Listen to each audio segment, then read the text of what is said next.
Nessa videoaula eu vou falar para vocês sobre energia cinética de rotação. Ou seja, nós vamos tentar descobrir qual a energia associada a um objeto que está girando. Então imagine que eu tenho um objeto qualquer, ele está girando em relação a um certo eixo de rotação e vamos imaginar que esse eixo de rotação ele cruze o centro de massa desse objeto. Então a energia cinética dele não pode ser associada simplesmente com a energia de translação no centro de massa, já que ele está fixo. Então, uma das formas que nós podemos adotar para calcular essa energia cinética é dividir esse corpo em diferentes pedacinhos. E aí, a partir dessa divisão, nós podemos calcular a energia cinética de cada um desses pedaços e fazer a soma. Então vamos considerar, por exemplo, que um desses pedacinhos seja esse que eu estou mostrando, que tem a massa MI, e ele está a uma certa direção RI do eixo de rotação.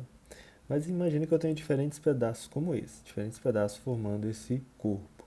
Então a energia cinética vai ser a energia cinética de cada um desses pedaços. Ou seja, M1 V1 ao quadrado sobre 2, mais M2 V2 ao quadrado sobre 2, mais M3 V3 ao quadrado sobre 2 e por aí vai. Então essa é a energia cinética de cada um desses pedaços, né, e somando da energia cinética total do corpo.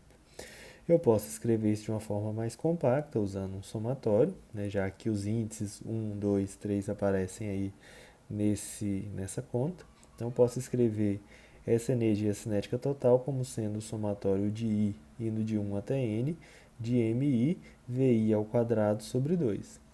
Mas, como a gente viu em aulas anteriores, nós temos uma relação entre a velocidade angular, que é essa que o objeto gira, com a velocidade linear, que velocidade linear é igual a ômega vezes o raio. Então nós podemos fazer isso para cada um desses objetos, para cada um desses pedacinhos. Então reparem que a velocidade angular ela é única, mas os raios em relação ao eixo de rotação eles mudam. Tá? Então substituindo na equação, ficamos com o somatório indo de I igual a 1 até N de MI, RI ao quadrado, ômega ao quadrado, esse ômega é único, dividido por 2. Então nós podemos reescrever essa equação. Então o que eu vou fazer? Eu vou colocar esse termo 1 sobre 2 em evidência, então eu fico com K igual a 1 sobre 2, e vou separar aqui esse somatório.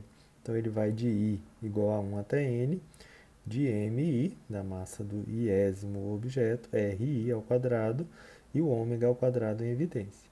Esse termo que eu coloquei entre colchetes nós chamamos de momento de inércia. Tá? Eu vou falar um pouquinho mais sobre ele. E nós representamos ele pela letra I. Então, qual o resultado que a gente chega a partir disso? Né? Nós podemos escrever separadamente esse momento de inércia. Ele vai depender da massa do objeto e também da forma como ele está girando, a gente vai ver daqui a pouquinho. E a energia cinética de rotação do objeto, nós podemos escrever ela da seguinte maneira, considerando o resultado que nós chegamos até agora. Né? Essa energia cinética de rotação, esse K, ele é igual a 1 sobre 2, momento de inércia, ômega ao quadrado. Então, assim, nós podemos escrever a energia cinética de rotação de um corpo. Reparem que essa energia cinética ela é muito parecida com a energia cinética de translação, sendo que o ômega ao quadrado faz o papel da velocidade, que na energia cinética de translação é v quadrado, e o I, momento de inércia, ele faz aqui um papel, né, que é análogo, mas a gente vai ver que não é igual, da massa. Então, o momento de inércia está associado com a dificuldade de girar um objeto.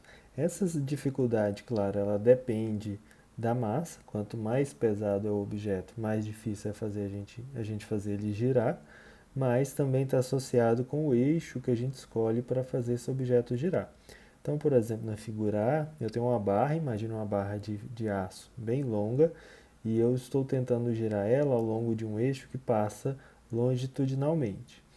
Então, eu estou girando ela aí de acordo com essa setinha curva em vermelho.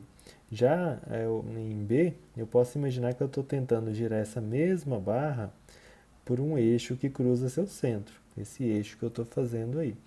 Então, como a gente sabe da vida prática, é muito mais fácil fazer essa barra girar ao longo do eixo mostrado na figura A do que ao longo do eixo, né, e na direção de rotação mostrada na figura B. Por quê?